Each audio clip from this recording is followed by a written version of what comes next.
com a Giovana Teles, que está ao vivo em Brasília. Giovana, boa noite. Tudo começou com o presidente manifestando insatisfação com um determinado posicionamento da OAB no caso do Adélio Bispo, o homem que esfaqueou Bolsonaro. Boa noite, Renata. Boa noite a todos. Isso mesmo, Renato. O ataque ao pai do presidente da OAB surgiu no meio de uma declaração de Bolsonaro sobre o processo judicial que considerou que Adélio Bispo não pode ser punido criminalmente porque sofre de transtornos mentais. Quando a decisão saiu, em maio deste ano, Jair Bolsonaro não recorreu. Segundo o presidente, a OAB impediu a quebra de sigilo telefônico do advogado de Adélio. E aí ele emendou com os ataques ao presidente da Ordem dos Advogados.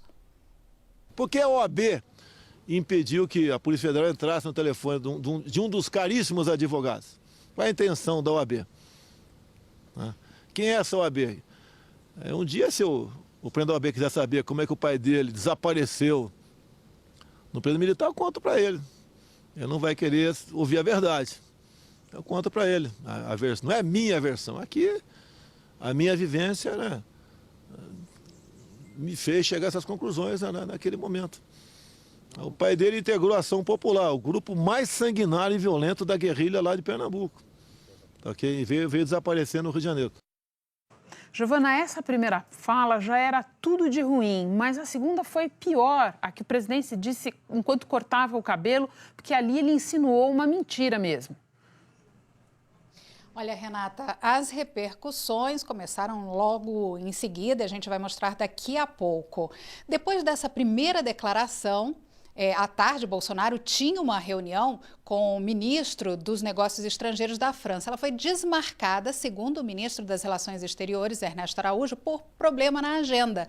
Mas aí o presidente mesmo divulgou um vídeo na rede social, como você falou, cortando o cabelo e voltou a falar sobre o pai do presidente da OAB. De acordo com Bolsonaro, a cúpula da Ação Popular, a organização da qual Fernando Santa Cruz fez parte, é que decidiu sumir com ele. Vamos ver.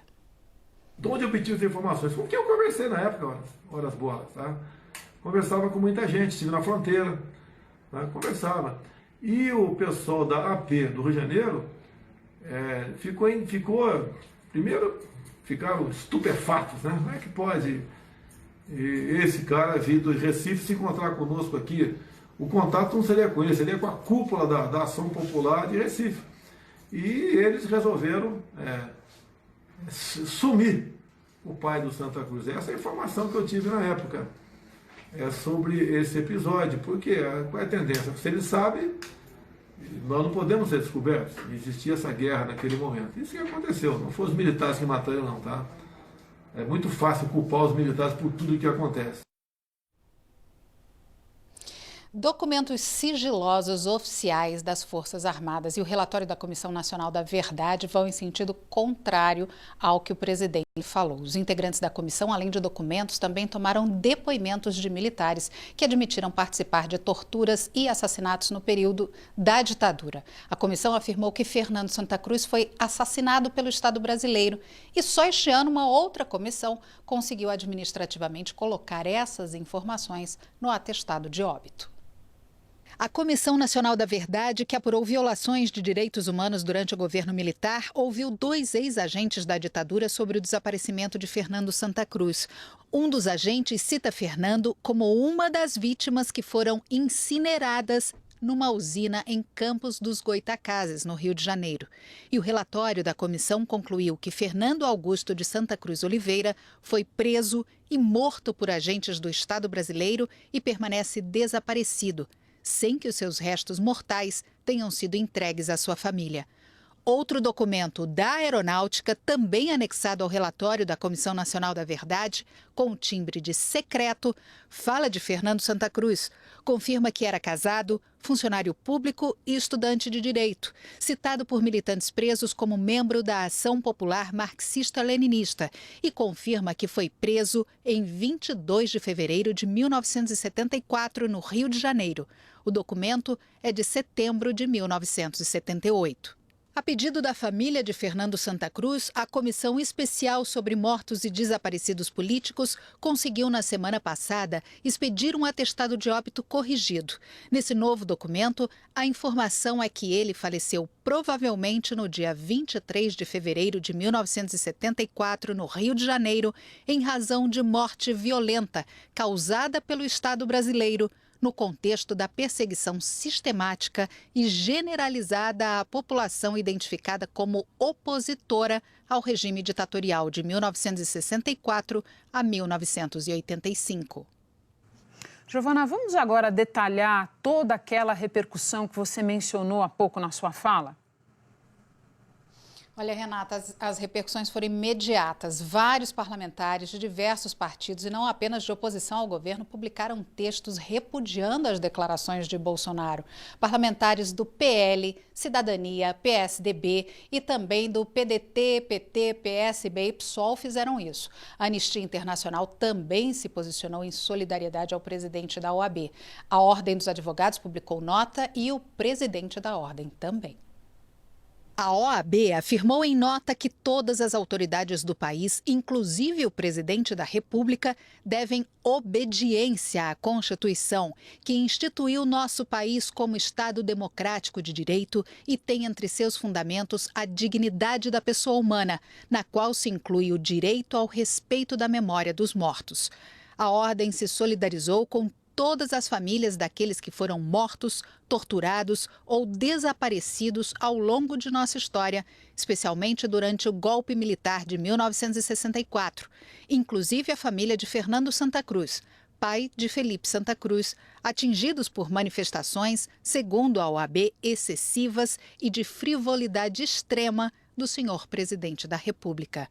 O presidente da OAB, Felipe Santa Cruz, disse que Jair Bolsonaro deixa patente seu desconhecimento sobre a diferença entre público e privado, demonstrando mais uma vez traços de caráter graves em um governante, a crueldade e a falta de empatia, que é de se estranhar tal comportamento em um homem que se diz cristão e que, lamentavelmente, temos um presidente que trata a perda de um pai como se fosse assunto corriqueiro e debocha do assassinato de um jovem aos 26 anos. Felipe Santa Cruz disse ainda que o que realmente incomoda Bolsonaro é a defesa que a OAB faz da advocacia, dos direitos humanos, do meio ambiente, das minorias e de outros temas da cidadania que ele insiste em atacar. A diretora da Anistia Internacional no Brasil, Jurema Werneck, disse que é terrível que o filho de um desaparecido pelo regime militar tenha que ouvir do presidente do Brasil, que deveria ser o defensor máximo do respeito e da justiça no país, declarações tão duras.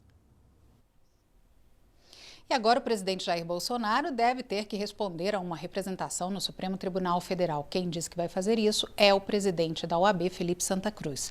E a presidente da Comissão Especial sobre Mortos e Desaparecidos Políticos, comissão que é ligada ao Ministério da Mulher, da Família e dos Direitos Humanos, vai pedir explicações ao presidente. Quer que ele esclareça essas informações sobre a morte de Fernando Santa Cruz, conhecido como um caso de desaparecimento forçado. Uma informação que, ao invés de contribuir, ela apenas confunde, porque ela diz que a pessoa foi assassinada por outro. Então, por que não falou isso no tempo da Comissão Nacional da Verdade? Então, essa parcela, esse poder que ele detém nesse caso, faz com que isso seja uma tortura reiterada. Porque a família está à mercê, infelizmente, dos órgãos estatais para saber esse tipo de informação. Eu me preocupo, quero saber do presidente o que efetivamente ele sabe, se ele soube nos porões da ditadura, o que é muito grave, porque ele diz que soube à época, quando era militar, então ele reconhece relação com os porões da ditadura, e eu vou ao Supremo Tribunal Federal pedir, interpelar o presidente para que ele esclareça isso. E nós estranhamos que o presidente dedique seu dia a falar do passado, a atacar a memória dos mortos e a causar mais ódio numa sociedade que já tem muito ódio e já está muito dividida.